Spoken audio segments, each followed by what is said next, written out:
My name is Alice Stolling.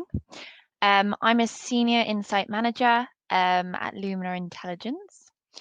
I've been with Lumina for around 4.5 years now, and I'm here to talk to you today about a growing trend, health and wellness. So we'll be looking at health and wellness through a food service lens, looking at how big the trend is in the channel, with who it's most relevant, what does health mean to different consumers, when is it most important to them, who's doing it well in terms of an operating suppliers, and much more. But before, I wanted to quickly introduce Lumina Intelligence, in case you don't already know us. You may know us better by our former name, HIM and MCA Insight, of which we're recently rebranded from. So we are the food and drink experts, looking to provide a holistic view of the food and drink industry, with our insights covering both food service and retail channels. It's worth also upfront explaining our coronavirus labeling. So since the start of the pandemic, we've been labeling any research we do. This is just so that we can properly interpret the data we're talking about. It's a bit of a timeline from the distant times of pre-coronavirus in 2019, right on through to post-coronavirus recessionary impact, and eventually some form of adjusted normality. So whilst we've been enjoying summer post-quarantine, unfortunately, we now find ourselves back, in England at least, in the quarantine stage, variable across the rest of the UK. But with news of a potential vaccine, hopefully we won't be jumping in and out of quarantine too much. So let's get on to health. Now, to start, I wanted to do a simple demonstration of how health has grown in consumers' consciousnesses in recent years. So this graph shows amongst January peaks, the growing number of times consumers have searched the term healthy just on Google. And the increase is really obvious, and it's a growing trend. Looking further, those searching for healthy restaurant has also grown in the UK. And sure, there was a recent dip, but that was just in conjunction with the lockdown. And we observe a similar drop for those searching just the term restaurant. So there are those boxes, red boxes there. Now, looking at our data, we asked consumers how important the healthiness of their food was to them, and only 1 in 20 said they weren't concerned about their food healthiness, whereas 2 in 5 considered it of high importance. But we know that all consumers cannot be averaged as such, and different consumer groups think and behave differently. So here we're just looking at age and how it plays a role. And whilst mega trends such as plant-based diet, sustainability, authenticity, provenance are often spoken about with a focus on younger millennial Gen Z consumers, health is something that's actually not as exclusive to that age group. And in fact, those aged 65 plus are most likely to consider the healthiness of their food important. Actually, younger shoppers are more likely to not care at all. There are also clear differences in the reasons different age groups opt for healthier food choices. So here we can see that older shoppers state medical reasons, whereas younger shoppers are more linked to image focus factors such as losing weight, for a holiday, and for social media. But how does this all translate into actions? So looking again at a total level now, we can see that 25% of consumers agree with the statement, I work out regularly. Half of consumers agree with the phrase, I make sure every meal includes fruit and vegetables. And 45% say they try to actively make healthy decisions in their diets. So all of these statements indicate that health is not only considered important by many consumers, but actually is translating into actions, and many consumers are implying healthy living into their lives. As a result, year on year in the eating out market, we have seen healthy food options grow as a reason for choosing a food service establishment, which shows the growing need for certain operators to offer a healthy alternative for their customers. Offering these alternatives will attract health-conscious customers and help retain them too. Now, operators must ensure they communicate this healthy offer on external marketing to get them initially through the door. But diving into these figures a little deeper, we find that healthy options are more crucial at certain times of the day. So they're most crucial at lunchtime, and this is shortly followed by breakfast time. Therefore, health must be most considered by all-day dining and lunchtime operators and suppliers that kind of fit into these areas. It's also worth noting that lunch and breakfast are the 2 day parts most skewed towards food to go, lunch especially. In fact, over half of lunchtime occasions are consumed off premise. Now, whilst it might be assumed in the current climate that food to go will suffer badly due to fewer office workers and fewer people on the move, actually compared to other areas of the eating out market, we expect food to go to fare quite well. And it will actually grow its share of the eating out market, even if this is a larger slice of a smaller pie. Now, why? Well, most obviously, eating occasions are most at risk when it comes to lockdowns. But also there are other factors, such as consumers experiencing what we like to call lunch fatigue. So they're getting fed up of cooking all their meals at home, and are starting to opt for food to go home. So just as an anecdotal example, the Pret by my flat, which is an urban neighborhood location, a few months ago wasn't too busy at all. But now in lunchtime, it's completely heaving. So yeah. Just to expand on it a little bit more, I guess, in our recent Food to Go report update from August, we observed that 32% of Food to Go NPD was tagged as healthy, which does show that these Food to Go operators and Food to Go suppliers are already understanding the growing need for healthy options for this occasion.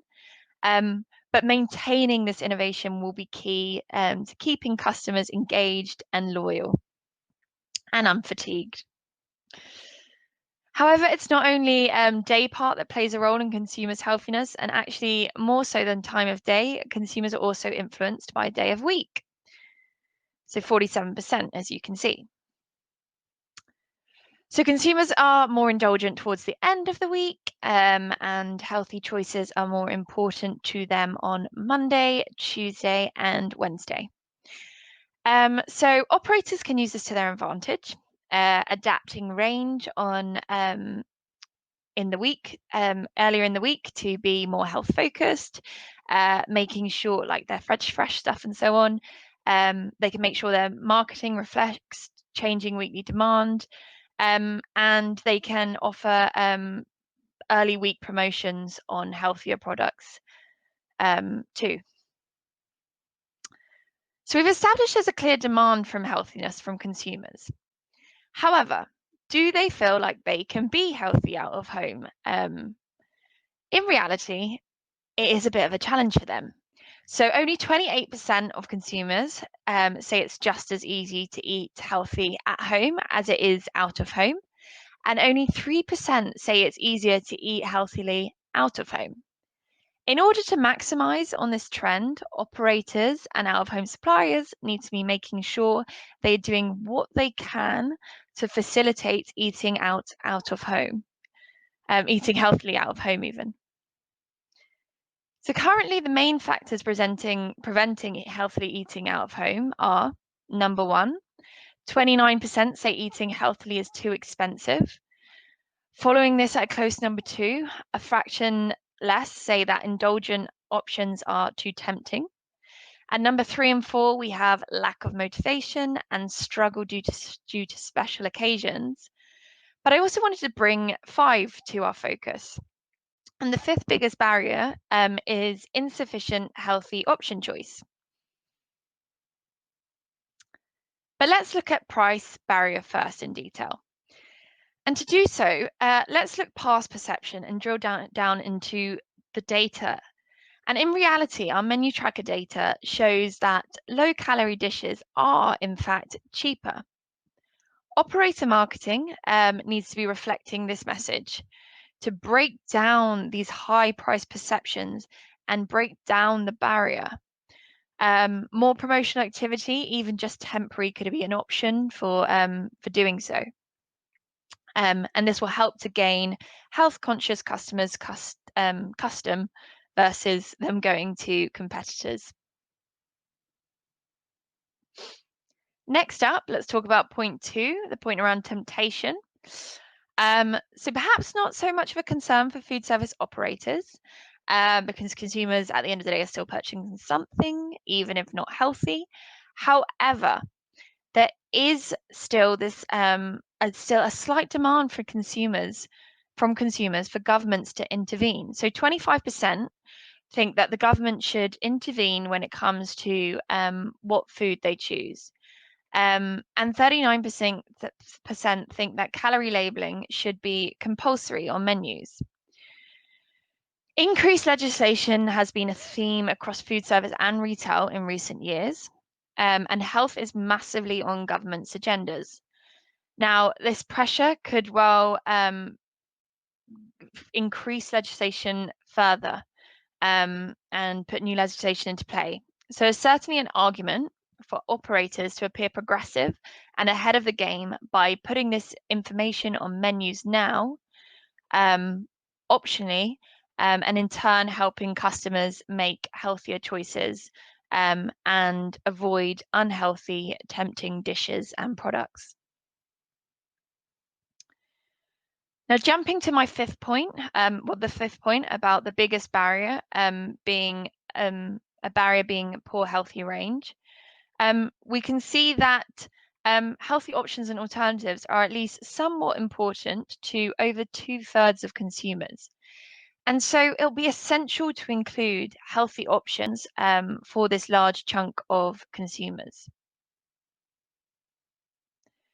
But what do consumers mean when they say healthy? So I've mentioned low calories as this tends to be a thing most called out on menus. However, when asked, do you follow a specific healthy diet? Low sugar was the top diet type that consumers were following, followed by low fat and vegetarian. However, again, this differs again by age slightly. So older consumers are more likely to engage with a low sugar or low fat diet, so 65 plus, and younger consumers, 25 to 34, are more likely to follow a vegetarian diet. Operators therefore need to think about their healthy range in terms of their shopper base. So for example, in urban areas where like 18 to 34-year-olds are more prevalent, healthy plant-based options will be more important. Now, plant-based is actually a topic I want to discuss in a bit more detail. So 1/4 of consumers have partially or completely reduced their meat intake in the past 6 months, and a further 7% were already vegetarian or vegan. But why am I speaking about this today? Well, the main reason behind this change is health. So nearly half of consumers cite health as the main reason they have reduced their meat intake. Our healthy eating report shows that vegan and vegetarian options available sways customers. So we can see that 23% say they always or sometimes select a venue based on the meat-free options available.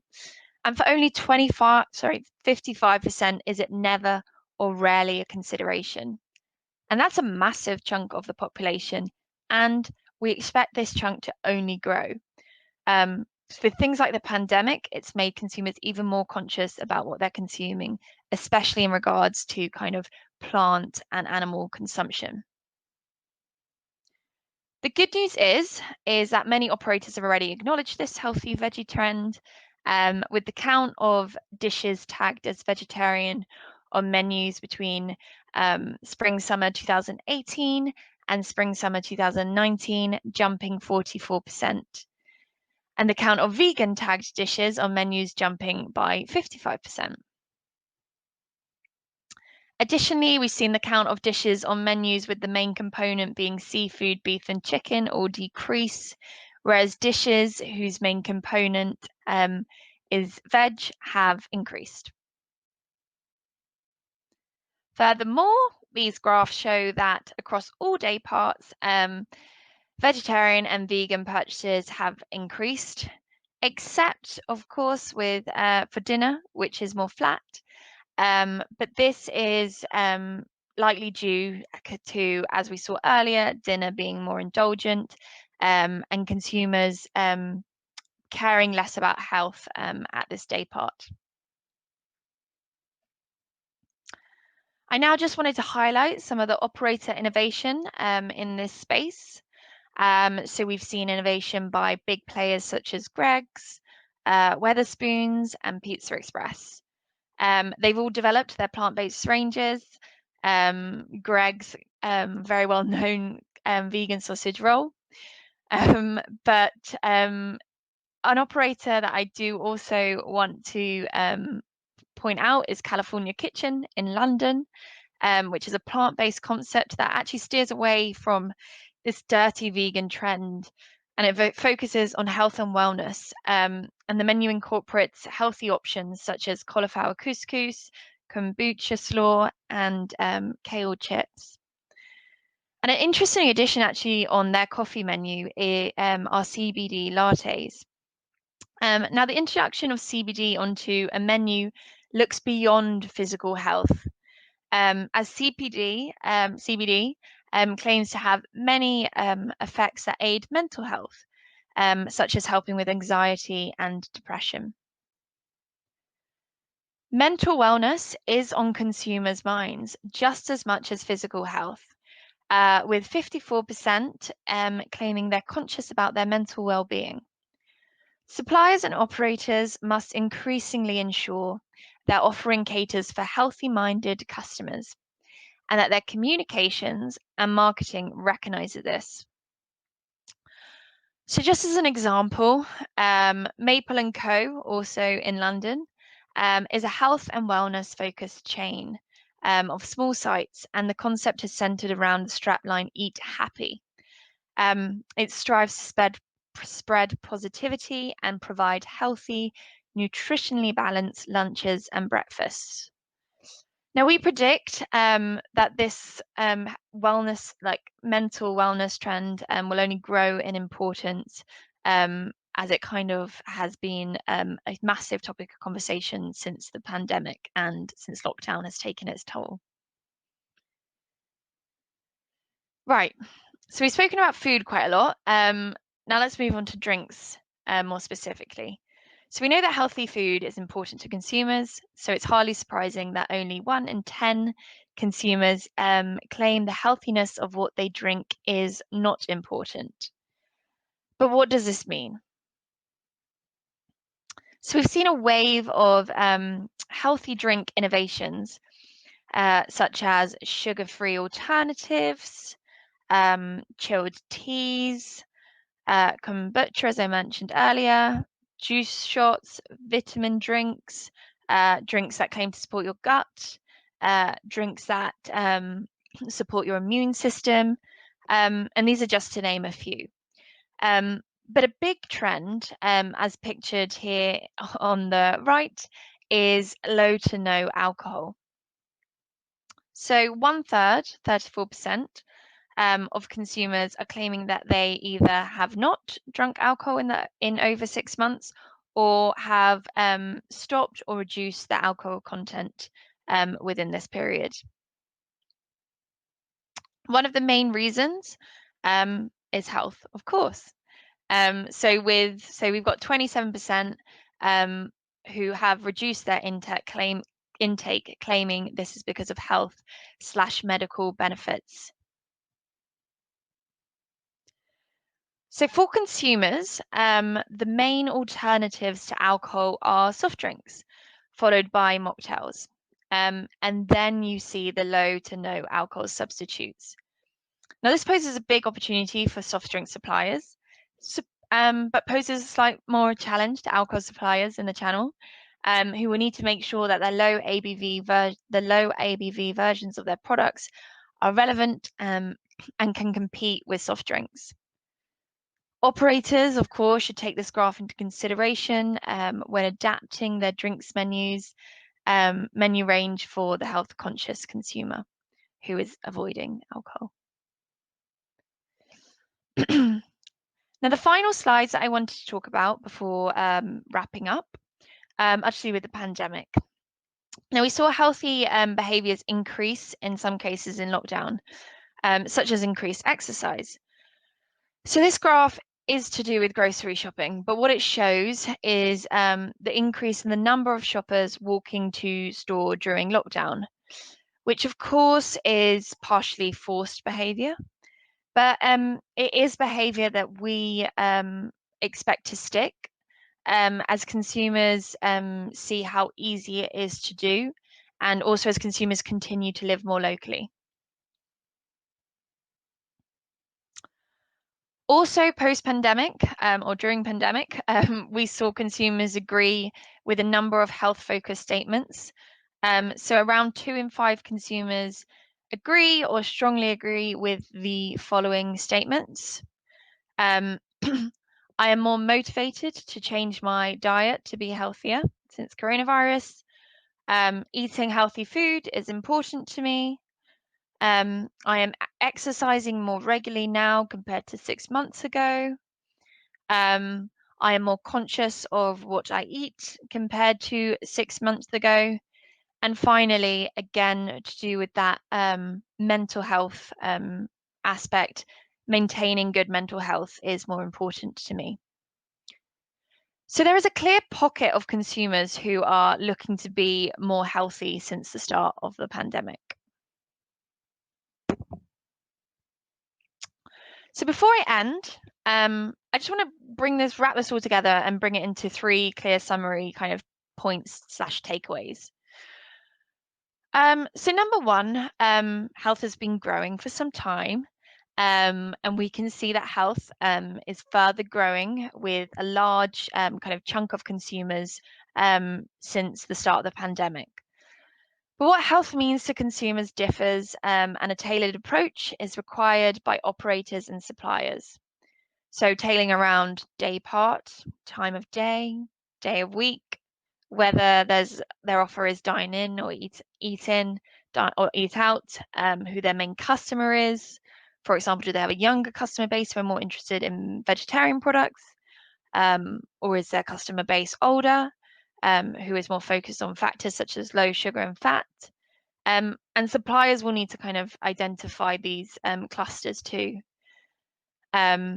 Operators can also tailor through promotions and marketing messages around kind of these factors. Number 2, operators and suppliers will need to think about kind of breaking down the barriers and making healthy options more accessible out of home. So consumers currently struggle, despite new product development, to be as healthy out of home as they do in home. Growing consumer demand and growing pressure on legislation means that outlets will want to appear progressive and offer these healthy options. They want to offer a wide enough range, and they want to make sure that their healthy products are price accessible. And if they are already price accessible, do consumers know about it? So making sure that kind of price perception barrier is broken down will be key on communications. And finally, number 3, mental health. So this is a growing topic of conversation and communications by operators and suppliers to do with mental health will be positively received by consumers and customers and shoppers. So does a certain product have benefits to their mental health that suppliers and operators can shout about? Does the marketing message encourage the consumer to do things like take a break? If you're an operator, does your venue offer a space where consumers can relax and switch off? And if you're a supplier, is your product in these places? Mental health will only continue to increase as a topic, and so certainly needs to be part of a 2021 health strategy, 2021 and beyond, really. So that's all for me. Hopefully that gives you a good overview, and I thank you all for listening.